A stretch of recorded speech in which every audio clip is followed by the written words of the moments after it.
Once, when I went to Hong Kong, my watch of choice was the Brass Helson Shark Diver, because it's a dive watch and Hong Kong is surrounded by water. Helson is also based in Hong Kong, having been founded by divers from Asia and Europe. What originally drew me to this watch was the brass case combined with the green dial. Just a marvelous match, since the green never becomes too bright or saturated, nor too dark. It keeps matching the metal as it ages. The color scheme's appeal can also be found on quite a few drink cans. Also, as a dive watch, it just brings back memories of playing BioShock, to really bring out that under-the-sea style. Though I must say, as the brass case began to dull more, the edges of the hands remained shiny since they're not exposed. Some may like this contrast in shine. I personally don't, but it's not a huge deal, only visible in very specific lighting.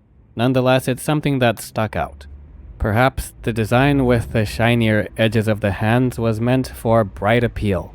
While the watch is new, it did look good then.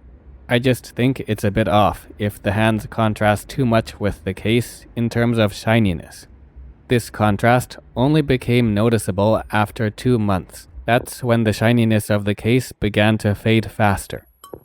Up until that point, the case held a glow just a bit less bright than the hand edges.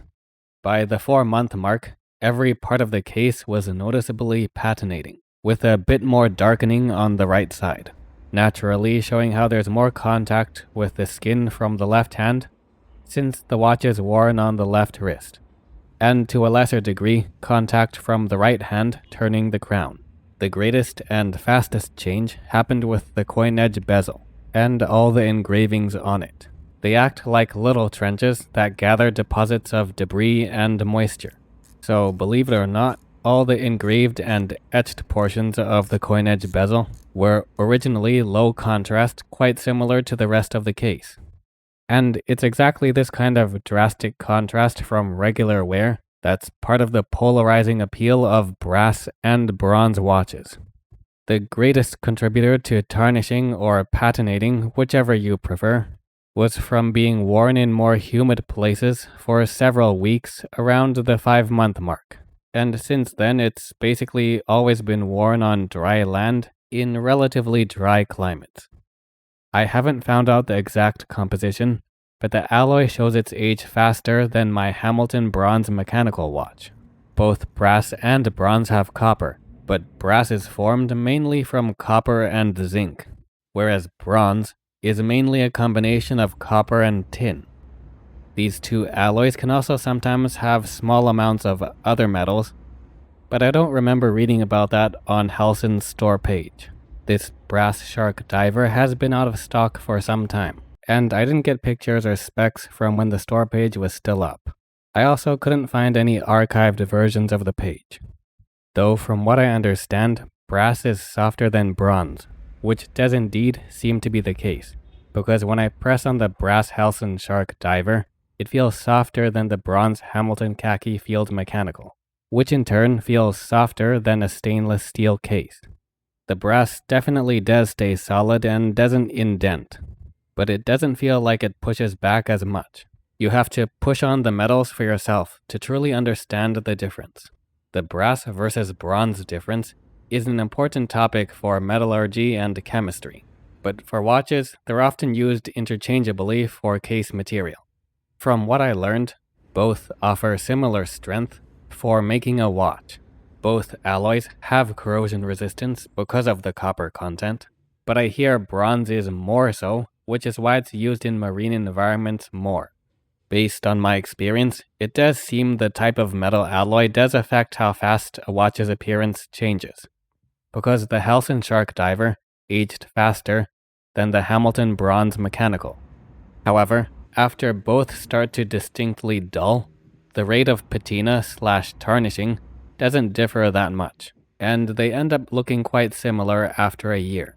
Now, you may be thinking brass and bronze are used for things like buttons and knobs, and might wonder why they sometimes stay shiny, making them popular choices for decorating. Remember, they probably had some kind of treatment to coat and protect them. That's why it seems even the brass hardware on boots often doesn't seem to age. And it might even feel plasticky to the touch on the surface, while feeling like metal by how rigid and cold they are in comparison to plastic. Because the eyelets and speedhooks of heritage boots often come with an antiqued appearance that has little to no change over time. My curiosity was sparked on this topic, and I found out brass does tarnish faster than bronze because of its higher zinc content, speeding up oxidation and corrosion, aka patina. Whereas bronze, having tin, slows corrosion more, resulting in a more gradual and light patina, rather than an immediate heavy tarnishing. Which reminds me, most of the footage taken in this review of the Helson Shark Diver was when it was between 11 and 18 months old, with a few clips closer to 2 years. And the clips from the Hamilton Bronze Mechanical were also taken around the time it was between that 1 to 2 year mark. Feel free to check out the review of that watch after this video. It was the first watch I ever reviewed.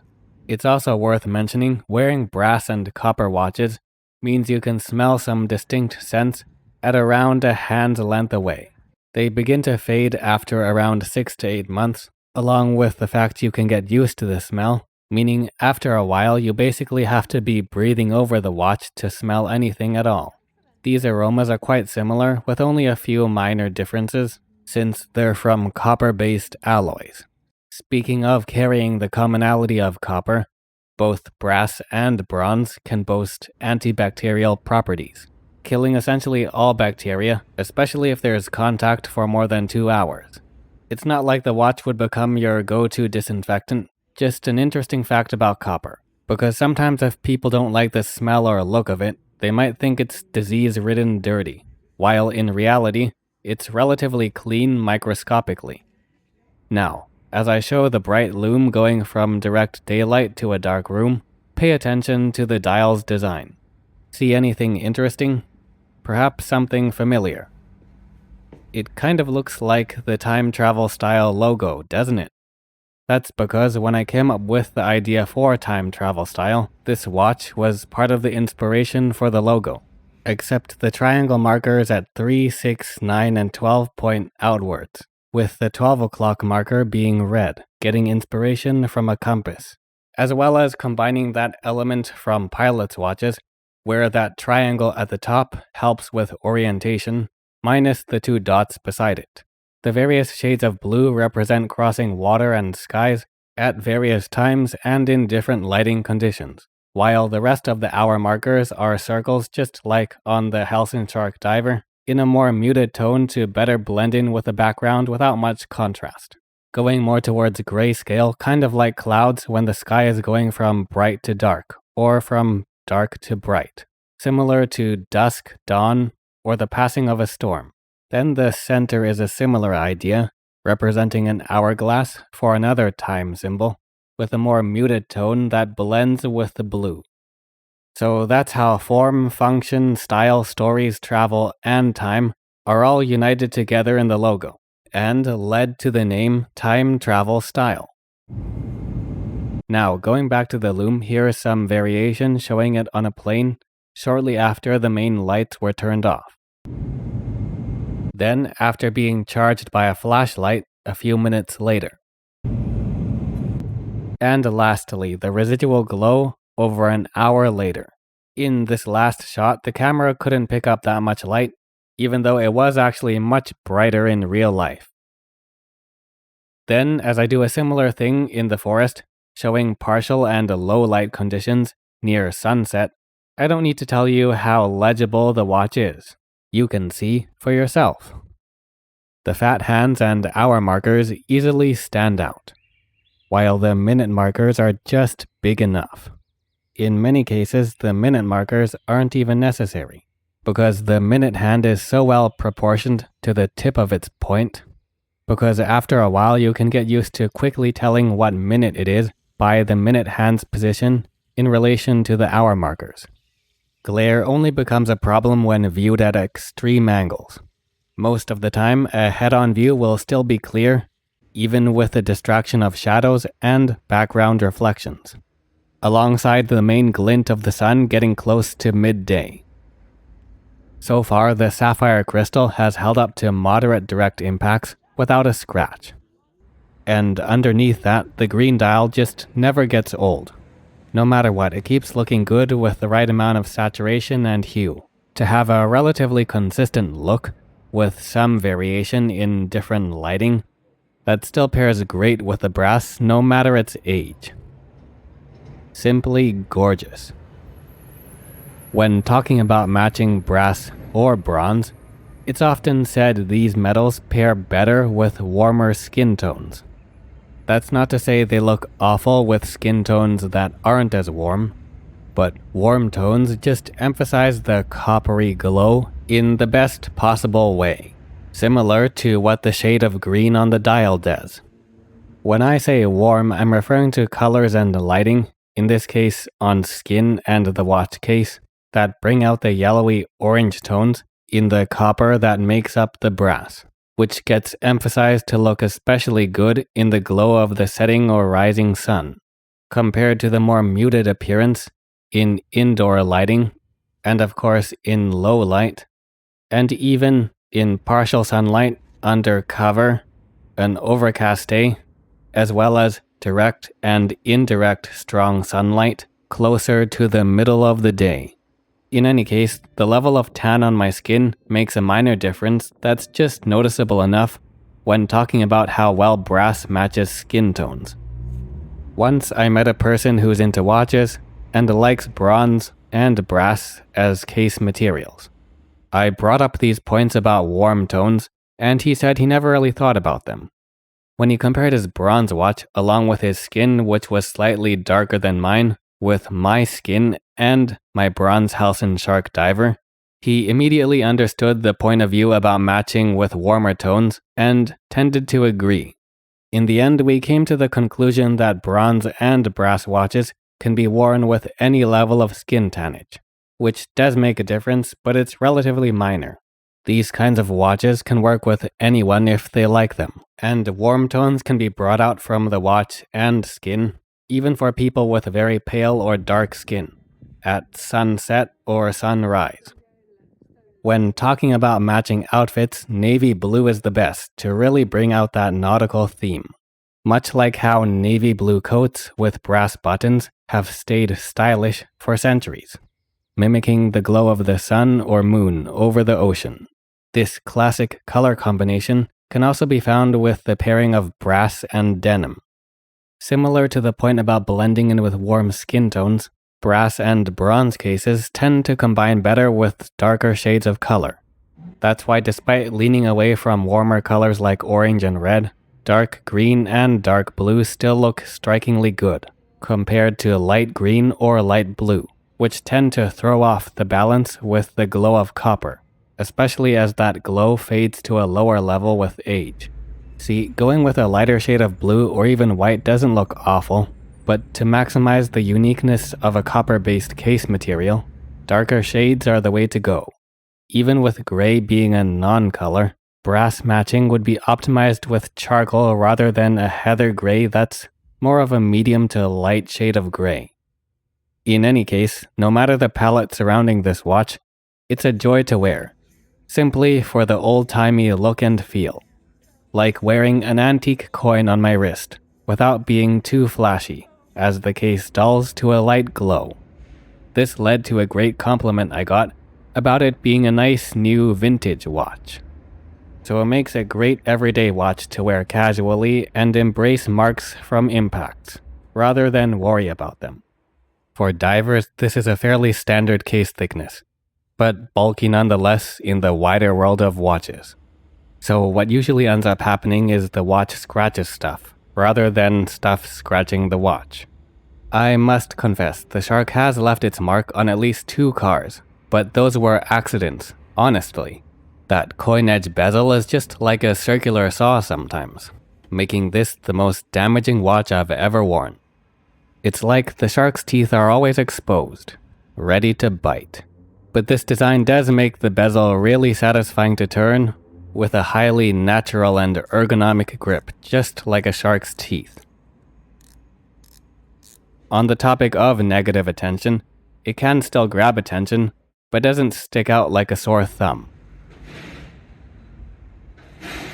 Though I haven't worn it in more run-down places like my bronze Hamilton field watch, because of its larger profile. Not so much because of the case material alone grabbing unwanted attention, although that would have been more of a consideration when the watch was newer and shinier. Yes, even though it's a 38mm size, the bulky diver proportions still show through, in terms of thickness, and to a lesser extent, wrist presence, by which I mean the proportion of watch and strap coverage over the wrist when viewed from head-on angles like a watch is normally viewed. So most of the top of the wrist is covered by the watch as usual, then there's a bit less strap showing on the top and bottom of the watch. That being said, its well-balanced proportions means it wears well on a wide range of wrist sizes. Once I met a person who had other Helson dive watches in the 40mm or higher range. After he handled this watch, he told me it feels more round and balanced, especially when rotating the bezel. Another nice touch is the shark on the case back, which is titanium if I'm not mistaken. Again, I can't say for sure since the store page info isn't up anymore, but the reviews I've watched and read say it is.